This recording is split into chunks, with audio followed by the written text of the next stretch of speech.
It's a really very interesting story. Ashraf and I have known each other for quite a long time, but we only had the great honor and pleasure of meeting each other approximately a month and a half ago. Yes, during my work at the Met. That's right. Yeah. And we had lunch with a mutual friend of ours, Tashina Vaughn. Yes. And that was quite fun. Just a little bit of background, which I find very interesting. The New York Times hailed your debut at Lincoln Center's Avery Fisher Hall as a standout performance, and Opera News described your voice as purring. That's interesting. And velvety, with an easily produced Romfus-like top range with a majestic tone. And his stage presence as strong, mysterious, and with mesmerizing intensity. How do you like that? It was a great review. I called it my green card review. Really? Yep. When Opera News and New York Times, those reviews were for my performance at Avery Fisher Hall with Grattacielo Opera. It was Leoni and Montemezzi evening. We did the L'Oracolo and L'Incantesimo. And it was supposed to be with the awesome, the wonderful Aprile Millo. Unfortunately, she had a bug and she had to cancel that night. And she told me during final dress rehearsal, she said, "You're going to run away with the reviews." And then the next day when they came out, she just wrote, "Didn't I tell you?" Well, I want to know how a boy from Cairo, Egypt, made it all the way to Lincoln Center with those reviews. Originally, I was studying architecture in Cairo University, and I had an aunt. It always comes down to a person, one person in your life that changes it. I had an aunt, my father's sister, who took it upon herself to, as she put it, clean my ears, expose me to classical music, Western classical music, and she started taking me to concerts and then operas, locally produced. That was before the inauguration of the currently 34-year-old opera house, Cairo Opera House. So they were in a makeshift between that opera and the one that burned down in 1971, the one in which Aida actually premiered. Right. And then one day, there were two international productions of Aida, one at Luxor Temple and one at the Pyramids.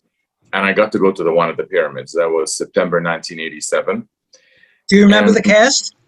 It was Gena Dimitrova, Grace Bumbry, Nicola Martinucci. Oh. Funnily enough, I don't remember the bass because I was fantasizing about being Amneris. Talking about divas being divas, you know. Well, I mean, if you're going to be one, be Grace Bumbry. I mean, that's what I say. Exactly. Yeah. And I because of my aunt and her connections with the ushers in particular, because she was a regular, they were working the event. She got me into the dress rehearsals. So I fell in love with the process of putting it together, which bears sort of my current new phase as well as a budding director.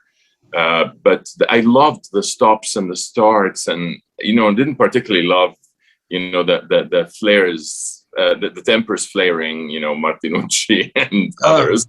But I found it very amusing, and just the magnitude of dramatic expression and the magnitude of the work. You have 5,000 extras coming down the ramp from the pyramid down to the Sphinx with animals and this and that, and Grace Bumbry's searing judgment scene. I said I wanted this to be my life, and I never knew if this was even viable. I didn't even know if I had a voice. How old were you?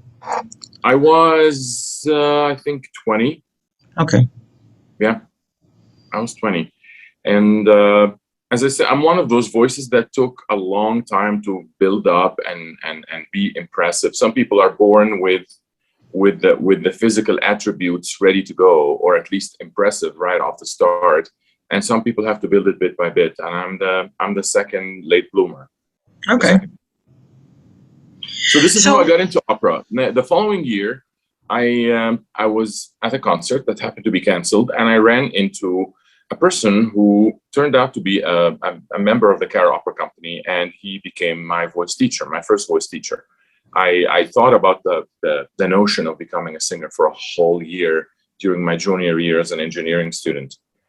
And somehow the universe kind of sent that teacher my way. And we started. And then as we progressed about a year into things, he said, if you ever want to do your academic work in singing, you have to go to Boulder, Colorado, because he knew about school while he was doing his master's here in the States, actually in Texas. But he came up to Boulder for the summer festival, and he knew that it was a fine school, pedagogically sound, very scientific, but also had the location itself is so beautiful. And no wonder that until today, Boulder is still my home. Right. So this is my States. What about your parents and your family? Do you come from a large family, and were your parents musical at any, in your home? Not at all. My mom sang along to, great Egyptian divas like Kulthum. Yes. And my father had a big, beautiful voice, but he was a lawyer and she was a math teacher. So we were a middle class, educated family, sort of, 60s, 50s and 60s style middle class, not the much more American prosperous one. Mm-hmm. The Nasser style middle class of Egypt. My mom was she was a working woman, a working mother, and my father was an advocate, human rights lawyer, civil rights lawyer. So I grew up in an interesting household, and he's the one who said, you should be whatever you want. When I asked him, what would you like me to grow up to be? Because we grew up in a culture so dependent on approval of parents, and lots of parents like to clone their children in their own images. So if you come from a family of doctors, most likely going to go to the School of Medicine. If you come from a family of engineers, you do the same. And so when I said that, it was an important moment in my life, and that was years before I discovered I wanted to do music. So that also another moment that changed my life. And when time came for music, neither of them approved, but it was too late. Right. You had the bug already. Yeah. Well, it's funny, I guess Egyptian families, Italian families, for me, neither one of them, especially my father, did not approve at all. Yeah. In fact, I wanted to be a conductor, and I trained as a conductor, and my father just kept saying, till the day he died, when are you going to work on a train? Because conductors only work on trains. My grandfather, very quickly, my father's father was a music publisher. He published the music of Rachmaninoff, and here in the States and amongst others. And he told me, stay out of music. So nobody wanted me to go into music. So as you said, when it's tougher, I think, when they disapprove than obviously when they approve. I mean, for my mom in particular, it was not a respectable job to be an artist. And to her, she equated it with, even though this is high refined art, she equated it with anything. She said, might as well be a belly dancer.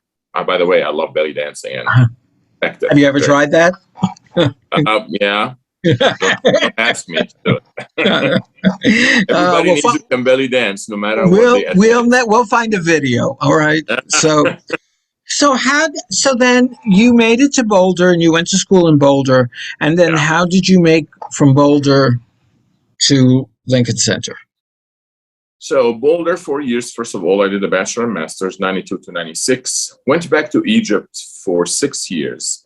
By now, my mom was a widow. My sister was still single, and I kind of felt I needed to go back and look after family for a bit. So went back, and there were 6 great years of growth. I worked as music dubber music director for dubbing Disney into Arabic. I ended up being doing many voices myself, including Mickey Mouse, Ursula, Louis, and Princess and the Frog, and so on and so forth. And I was a member in the Cairo Opera Company for those 6 years. I called it the best young artist program I could be in terms of growth. I mean, it's like doing those 3 jobs: teaching at the university, American University, working for Disney, and being a soloist at the opera. I just grew so much in a less damning, less demanding environment than it could have been in the US at this time or at this stage of my vocal growth. And then once I reached the ceiling of what could be reached artistically in Cairo around 2001, again, sort of circumstances conspired to bring me back here. I won. I placed in the Neue Stimmen competition in Germany in Gütersloh, and somebody over there who was actually American, after the first round, they heard me say, "Are you American?" I said, "No." It's like, "Did you study in America?" I said, "Yeah." "How did you know?" I said, "You have that secure technique that all American singers have. We never worry about you when you open your mouths here in Germany. That's why Americans are very popular in Germany. We come with a scientifically based technique." And I was courted by a couple of agents, and everybody agreed. It's like, what the hell are you doing staying in Cairo? You should, try to go for an international career, and basses are in demand. So I came back to the States to study with my teacher, Patrick Mason, further at CU Boulder, and I did a doctorate in musical arts, a doctorate in vocal performance and pedagogy. And while I was doing my degree, I started singing, first of all, locally, auditioned for Opera Colorado and Central City. And there's a vibrant local scene on the Front Range, lots of wonderful talent, and the companies support them, at least, with the comprimarios and the outreach and the whole thing. And then, again, another defining moment. Peter Russell, who used to run Opera Colorado, sat me down and he said, "We're cutting you off." I said, "Why? Did I do badly?" He said, "But no, actually, but unless you want to be a glorified local comprimario, which we would be happy to hire all the time, you're much cheaper than a managed singer." He he said, "Get the F out of town. You didn't come way across the world to have a local career." He said, "I'm not saying that it's a good or bad situation that local artists don't do well in the major operatic institutions or orchestras." He said, "It's just the way it is. So this is what you have to deal with." Right. He's right. He's absolutely right. Yeah. So he basically cut me off so that I don't get too comfortable being a local singer in Colorado. And around 2004, I landed my first agent, started doing the New York auditions, November, December. Moved to New York for 2 months a year, those 2 months when most auditions used to be. And it was a slow growth. Didn't have one of those, young artist program springboards into a major career, because at that time I was a little bit too old for like my mid-30s already for a young artist program. But made the finals for San Francisco and Chicago young artists. But they both said, you already have what we teach, most of it, and we'd like to keep the positions for somebody who actually really needs it. So, and there's the greatest rejection I ever received from both of them. Right. So it was just a slow growth, bit by bit. One job, you show up, you do a good job, you show up prepared, you're a nice colleague, you don't throw tantrums, all these things. You write down you keep your nose to the grind. You write down your staging. You invest in the dramatic side, and I had a little bit of an edge because I worked as a carpenter at school in the 90s here in Boulder, stage manager for all the shows I didn't get cast in. So I always had good rapport with the tech side of things and the directors, and that helped me soak up a lot more of the production side and the dramatic side, which all now pours into my work as a director. That's very true. It's funny because I found things are changing a little bit. I think that singers of your ilk at that time were very much prepared when they came. They were prepared and ready to go to work. Where a lot of singers, young singers, did not have that. It's starting to change now, I notice. I notice that a lot more young singers are coming prepared rather than, oh, I didn't have a chance to work on it. Oh, well, and waste time. And that's one thing right now companies do not want to do, and that's But waste time. that's the work ethic that is instilled in us here in the Yeah, States in particular, because the talent pool is huge.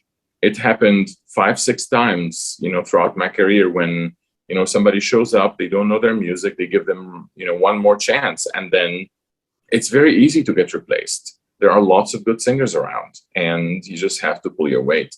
I myself, having had a couple of instances when I had just, 3 or 4 back-to-back jobs when I was behind, and sometimes seriously behind on preparing a role, and you feel like an ulcer an ulcer is digging through your stomach as right. the data approaches, and I hate that feeling. That's right. So That's I've very been true. through it a couple of times, and I know how bad it feels. No, it's absolutely true. And the worst thing you could do to a director or a conductor is not know your music, or not Yeah, know, or just seem disinterested, because I've seen rehearsals where singers come in and will basically tell the director, and this is the truth, I'm not going to say who, but has basically told the director, you don't need to tell me anything, have everybody work around me, because I've yeah. done this I don't know how many times before. Well, that might be, but no matter how famous you are in a role or how important you are, that is not giving the director or the conductor their due, because it's not the singer's version of the opera, it's the director's version of the opera. And I'm not saying that the director is the be all and the end all, but Exactly. It it depends on the depends. director, because sometimes you work with stars who say, they have the clout and the importance. They say, I want to do it that way.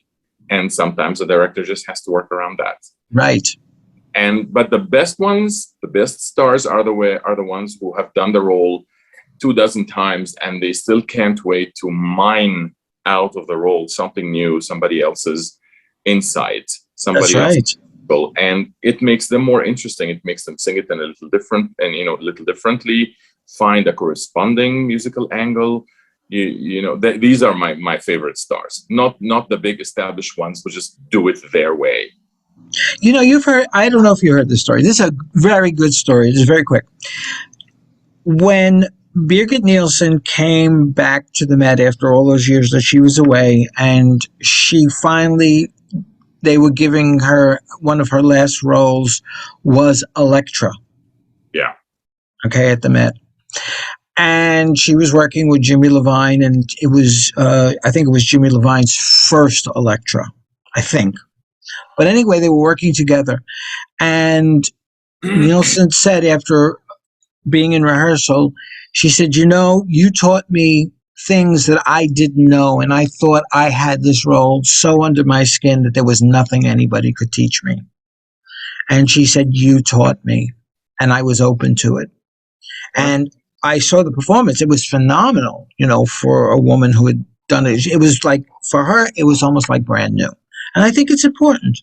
I think that's very important. Someone else who's who's been always that way is Ferruccio Furlanetto, and Mm-hmm. I had the luck to have worked with him in San Diego Opera a couple of times, and he's one of the most humble big stars that I've ever seen and ever witnessed. I mean, whenever I hear a new performance of Philip Don Carlo that he does, there's always a new musical insight.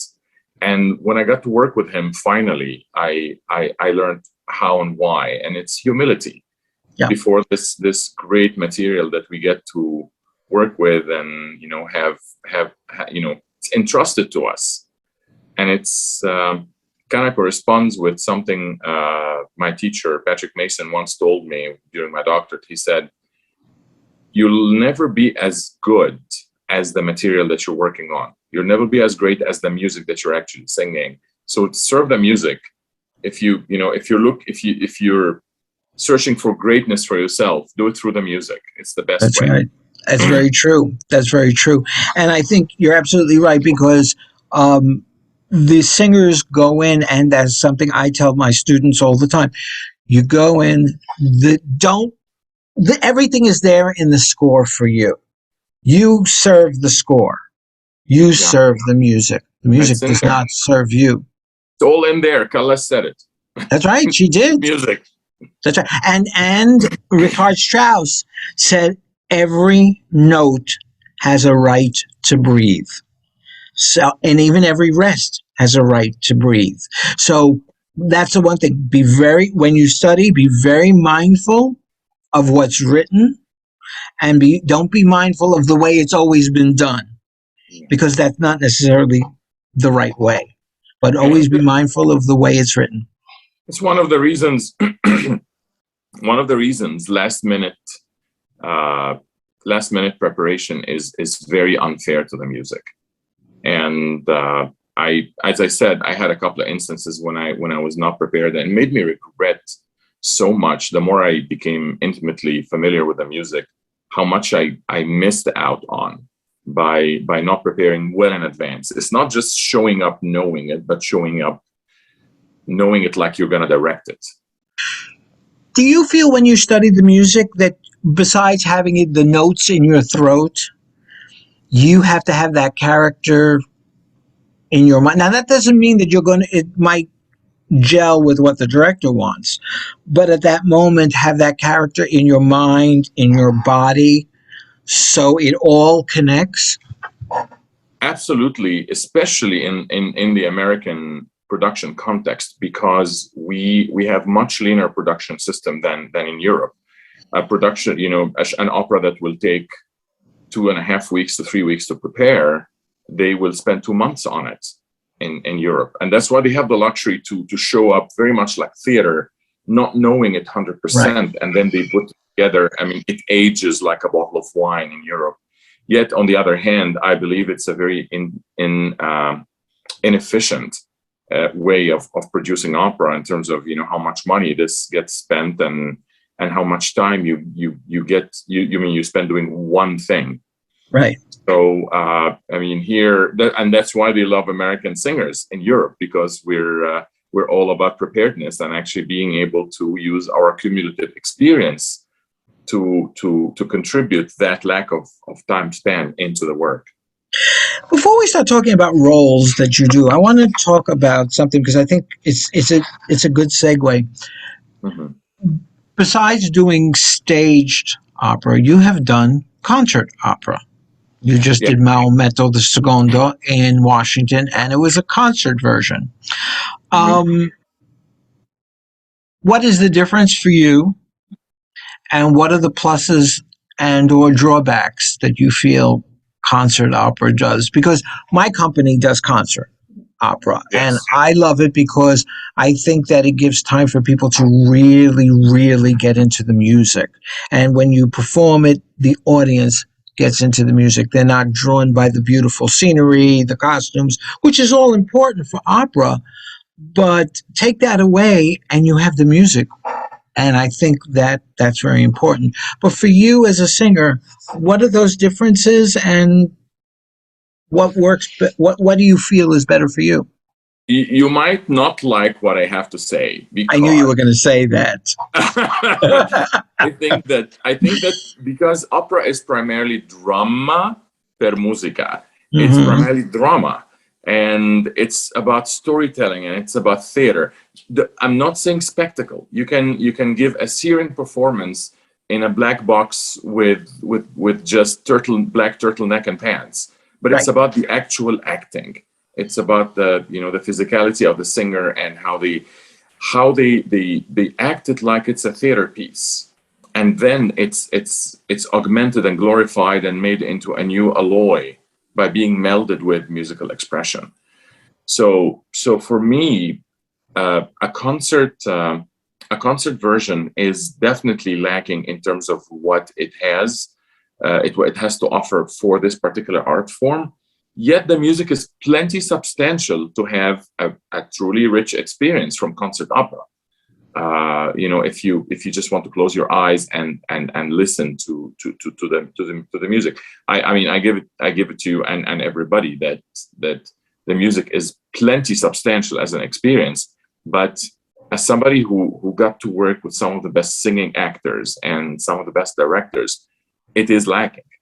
It's a lacking experience. But I'd rather have it than not hear the opera. If there's no budget to produce Momento Secondo in the States, then definitely much better to sing it and then try to act the hell out of it in terms of, while you're standing in one line. Right. Refer to your singers and you refer your colleague singers and be hyper aware, even more hyper aware of the words, because that's your conduit. The only thing we have over instruments is the words. So now, go ahead. I'm sorry. No. And that's why what we do is special, because we're expressing primarily the words through music rather than through just straight acting. What then do you feel when it comes to concert opera? Do you feel it might be better than not having the scores in front of you? It's definitely much better not to have the score in front of you, because you have much more freedom to express, to act it out. You can still act it very effectively without staging if you're intimately familiar with the score and you have good rapport with your scene partners. So definitely memorized is much better than not. Right. But that's the case with anything. I just sang Beethoven Ninth here in Denver, and concert style, everybody carries their score with them, but I just I hold it in my hand way down at my waist, and I hardly ever look at it. And this way you can communicate it in much more directly to the audience. And I think with that piece especially, I think that's very important. So let's talk about your Met debut, which was very interesting. I have to say, for your time that was here, it had some ups and some downs. As I guess the way the whole Met season was going at that point. Let's talk about that. You were scheduled to come in here to do in The Magic Flute, that wonderful production by Miss Taylor. Yeah, I was originally going to be Zuniga in Carmen in my original contract before COVID, but all that got canceled. And then when it came back, things shuffled, and I was hired to be first priest in flute and a cover for Lackey in Ariadne of Naxos. And I came in, and it was a long-awaited debut. Obviously, I've given 7 auditions for that over the years. And if anybody feels sorry for themselves about how much they have to audition, remember Beverly Sills. That's right. Audition for them. You're not better than her. So that's right. You're never above auditioning until the day you stop performing. Really, it's a completely different circuitry than performing. You could be a great performer, but a less great auditioner, and it's part of your job when you're not on stage performing, is to know how to audition well and like it, not just do it grudgingly and just I hate auditions, and then they wonder why they never get anything. So is there a key? What to do? So is there a key? Is there a magic? Yeah, first of all, existentially, stop being so narcissistic about being judged. You're in an art form where you put yourself out there, be vulnerable for an audience, for all to see and judge you. Yes, to share and enjoy, but there's also so much judgment, and audition is a distilled version of that. It's the only way, people who get to cast get to choose. So it's unavoidable. So stop wasting energy hating it. Well, let's be honest. Judging, as well as audience members listening, the voice is subjective. Voice is very subjective. Yeah, So don't beat yourself up because yeah. as a singer, your voice may not be what they want to hear. And you And might be, they have to.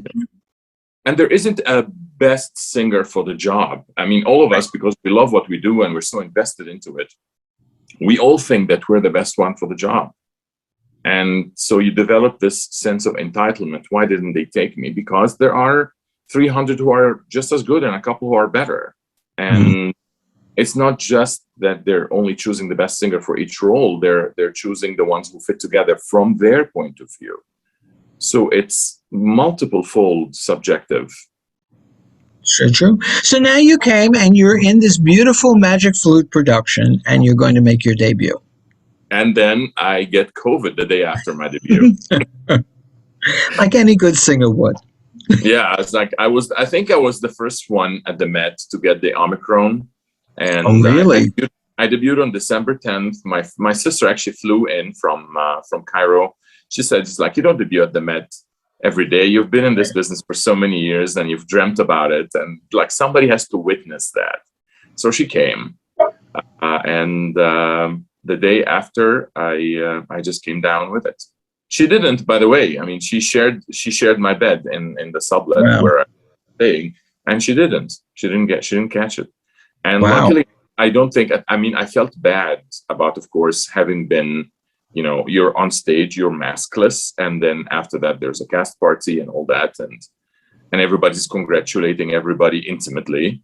So, but thank God, at least for my feeling, that nobody came down with it until 2 weeks later. So I knew I didn't give it to anybody. Not that it would have mattered, because after that, everybody gave it to everybody. That's right. Yeah, and the Met did an incredible job keeping all those pieces up in the air. I mean, they did not cancel one performance, and that's kudos to the people who are in charge of that. That's right. And now you were also tested. The Met tests 3 times a week on top of it, Yeah, right? yeah, we test 3 times a week, and I mean, at the CDC guidelines kept us out for 10 days, so I missed 3 performances out of the 9 performance run. But also the great silver lining is that my cover, Matt Burns, got to go on and do his debut as well. Right. And I'd always assumed that he had debuted and performed regularly at the Met. But when I saw the announcement on Facebook, I was jumping up and down. I was actually so happy. And so it's like, because I'm sick, somebody I like very, very much gets to debut as well. So, and he's a fine singer. Actually, when we met at the first rehearsal, I said, "It's like, I'm covering you. You should be so you're covering me. I should be covering you." Yeah. Morris Robinson's like, man, great people cover great people here all the time. So now you made your debut. You went through the second production, and so you kind of like experienced everything it meant in the sense of being in the cast as well as being the cover cast and having Yeah. to do all that. Is there anything up in the future now with you at the Met? Are they in Uh, talks or what I what? know is that I'm on a couple of short lists, and I don't know how that will pan out.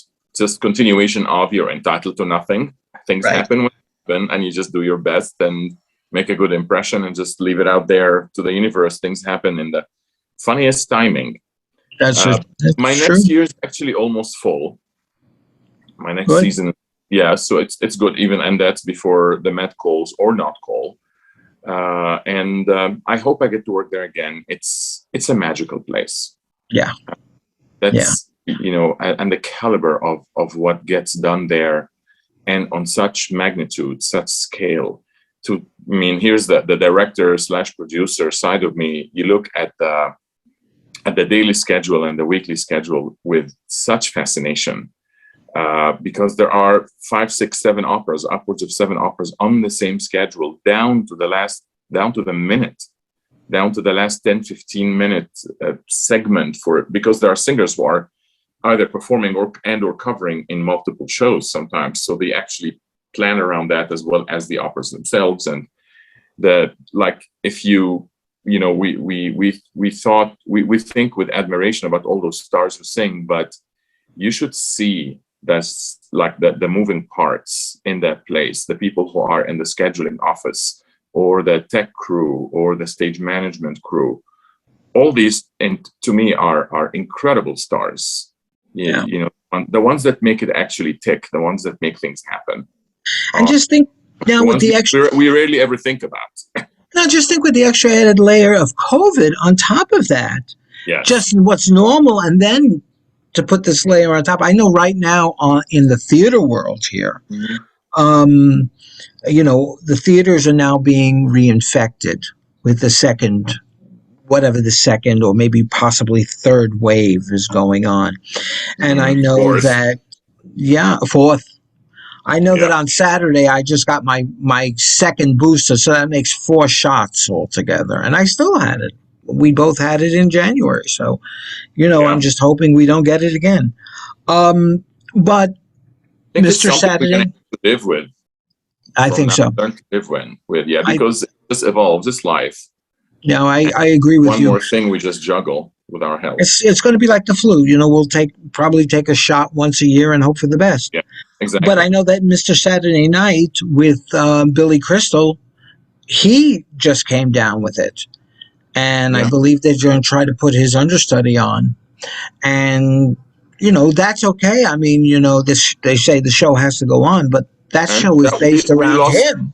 We lost our tenor for the Ninth Symphony here, and we had a tenor replacement. Wow. Yeah, to COVID. So tell me about, before we start talking, because I really want to get to you and talk about the directing part of your life, but tell me about the roles you do and which ones you enjoy the most, and what you might be looking forward to do. If you had somebody who called you and said, Ashraf, I'm going to prepare, I have this money and I want to do an opera that you want to do, and I know your answer already, I know what you're going to say, but let's go with what you've done and some of your favorite roles. Well, I think my absolute favorite role to date is Leporello. It is one of the most revered roles in the bass baritone repertoire. It is great because you get to act your heart out. And one of the earliest videos I've watched was Furlanetto at the Met from the 80s. And then I met him while I was preparing it for Seattle. And I asked him, he said, first of all, I don't presume to teach. I don't know how to teach. But I'll tell you this about Leporello. He is not funny. What happens to him is funny. So just play him straight, and then everybody else will laugh. And that was the greatest advice. Madamina, il catalogo questo, delle belle chiamò il padron mio, un catalogo lieti o fatia, osservate, leggete con me, osservate, leggete con me. In Italia 640, in Arabia 231, sento in Francia e Turchia l'alcuna, in Spagna, ma in Spagna son già 1003.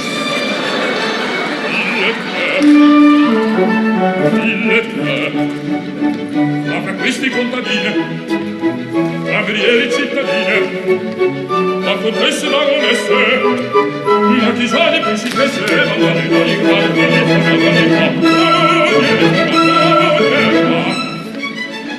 in Italia 640, in Lamagna 230, 100 in Francia, in Turchia 91, ma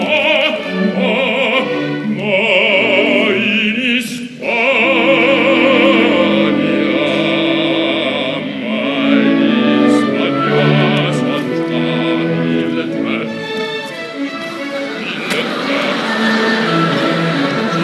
Ma fra questi contadini camerieri cittadini, contesse baronesse, marchigiani principesse, madonnine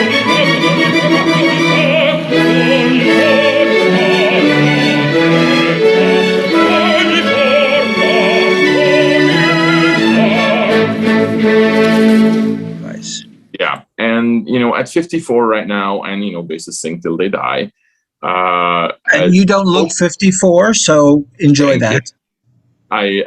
I hope I get to do a couple more leporellos because I'm extremely when it comes to comedy, I'm very physical, and I throw myself and my body into it completely to the extent that sometimes at the end of a performance I feel I just need a stretcher. Right.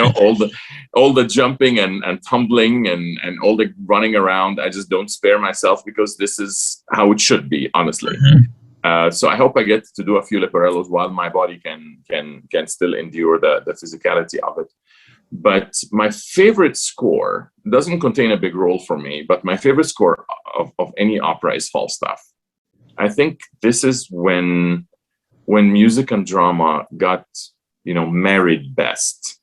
This is where Verdi reached the zenith, and I don't think anybody has done it better before or since.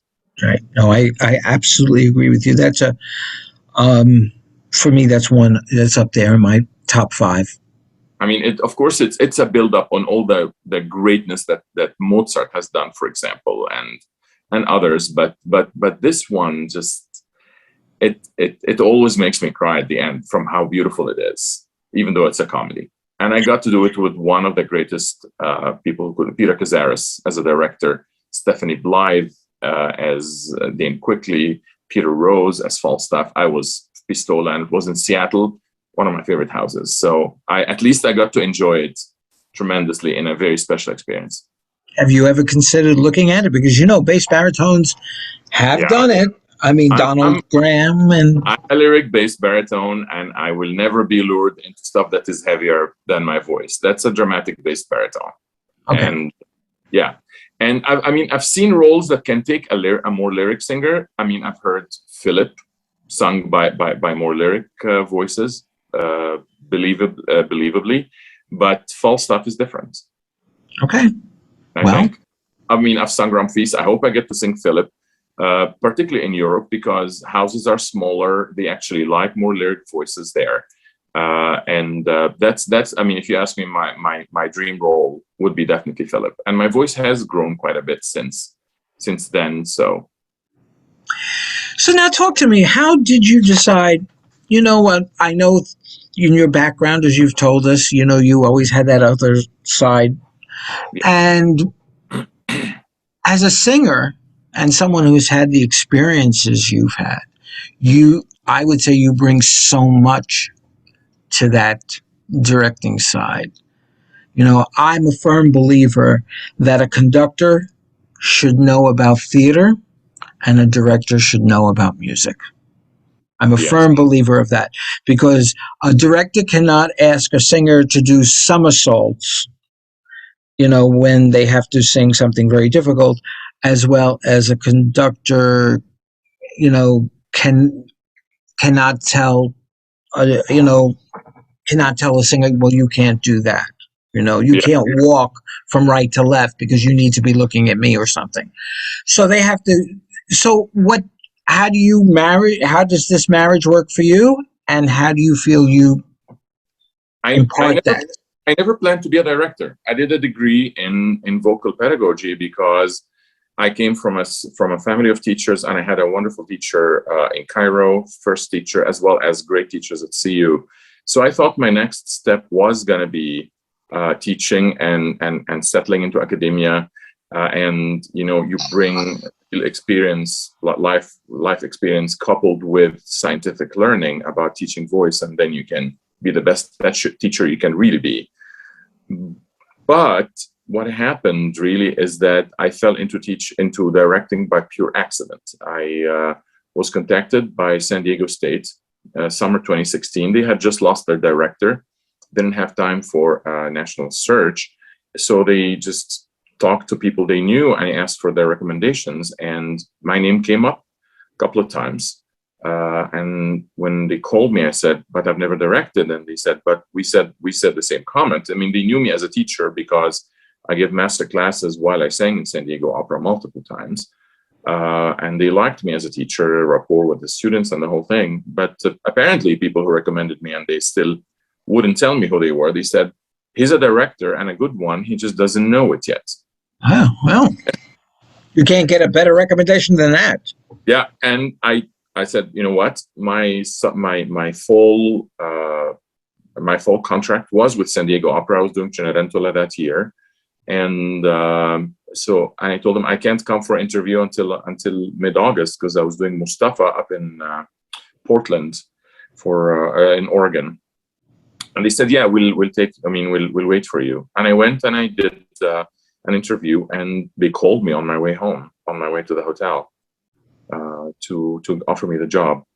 I did Elixir for them that fall, and I discovered that I had it naturally. That everything that I've learned, because I wanted to be a better singing actor, came into play when I found myself having to direct. So, I mean, well, when I was here in the 90s studying, I took the scenic shop job because I just would rather do that than flip burgers, for example, at the restaurant, which I did as well, by the way. But, it was something that was far more interesting. I could read renderings because I was an architect. When you're an architect, you have a sense of form and color and structure. So all that comes into play when you're, when you're directing. And you can talk to designers and come up with concepts that can actually be built, something that's not a pie in the sky. You have an organized brain. All these things come into the process. So I fell into it very naturally, and I found that it also held a tremendous artistic thrill. Just being creatively responsible for everybody in the room is actually far more exhausting than being on your feet performing those 3 hours. You just go home and you can barely talk to anybody because your brain has just emitted so much creativeness and has learned from everybody who works with you as well. I mean, directors have to be open to whatever singers bring to the table, which brings us back to your previous question, dramatic preparedness. You have, as a singer, to bring something to the table, an understanding, and, that meshes up with the director's view. So, but you also have to be open, not just don't come in and say, well, I've done it this way for the past 26 times. Exactly. Flexibility is one of the most important ingredients in our business.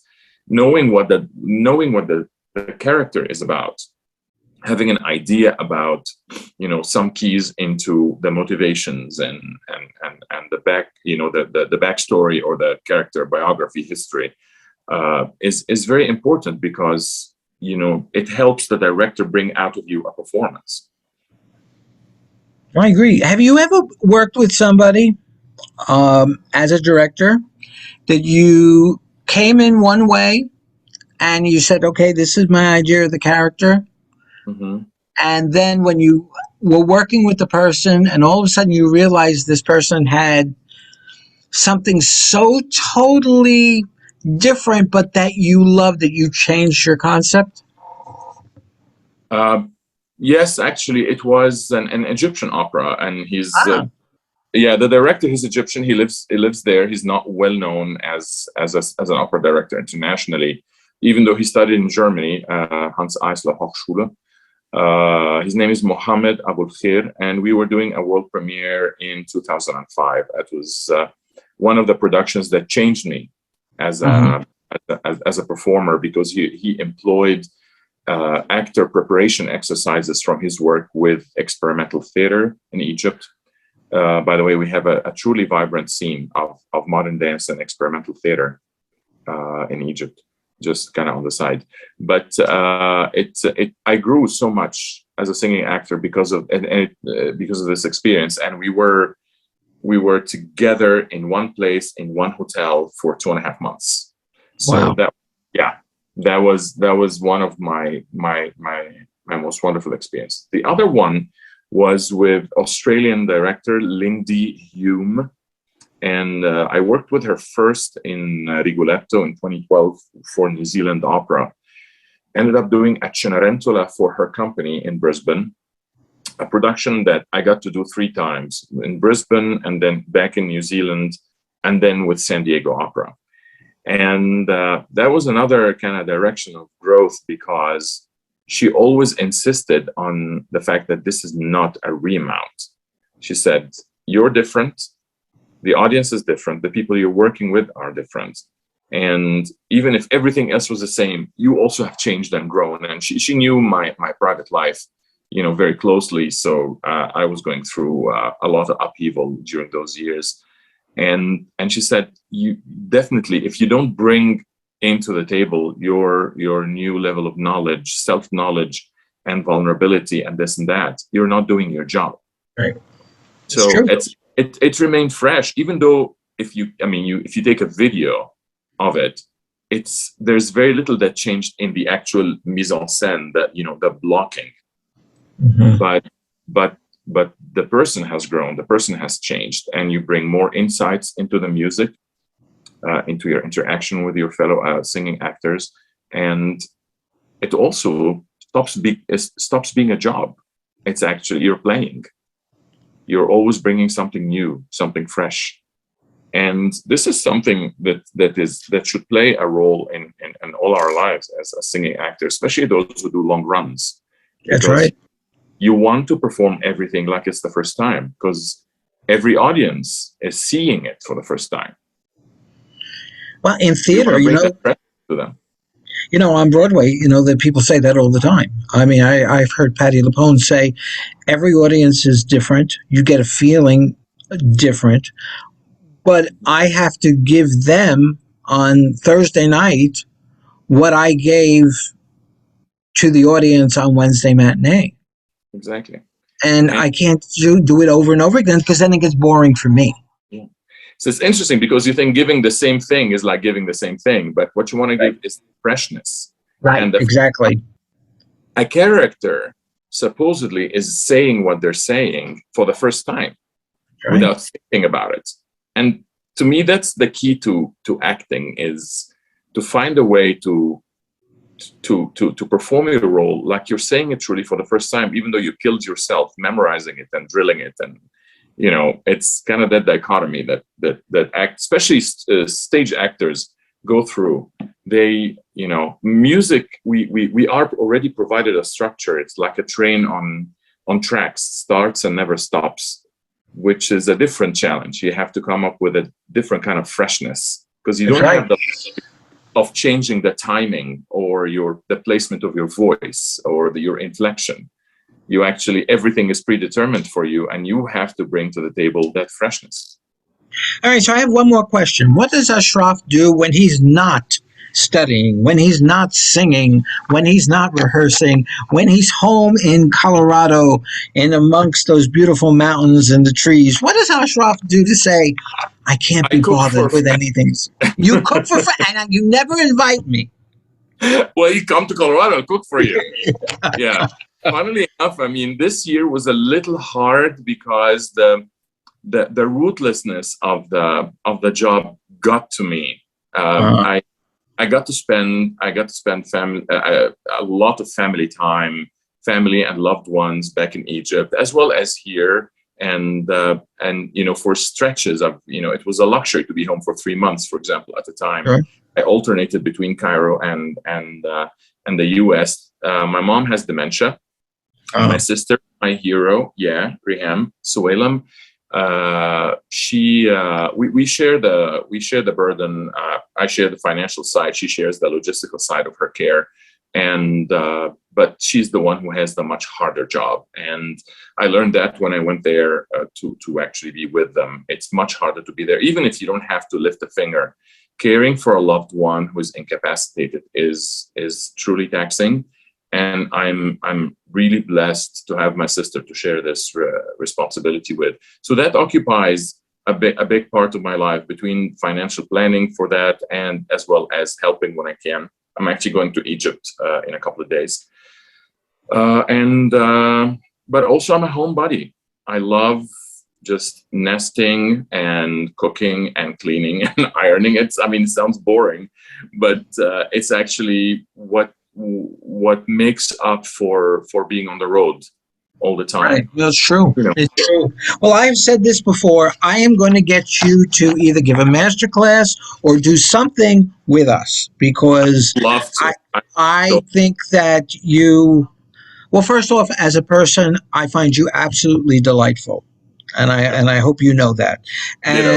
And thank you. And that's because you don't know me very well, but that's okay. But the truth is, Wait till you're my boss, and we'll see your temper. but you are absolutely talk about humble. I see that in you, and that's very, very special. Most of the great singers I know are humble, and I think that is the besides the talent. I think that is the key.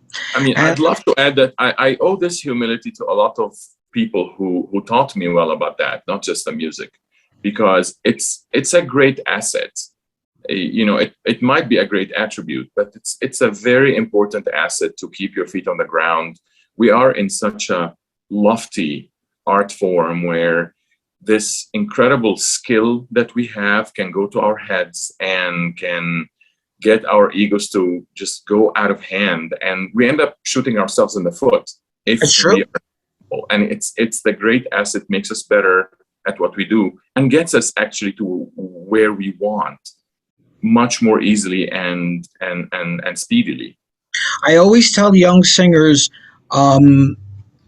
you're at this point of your career, at the very early point of your career, your favorite word should be no, because they may not be ready.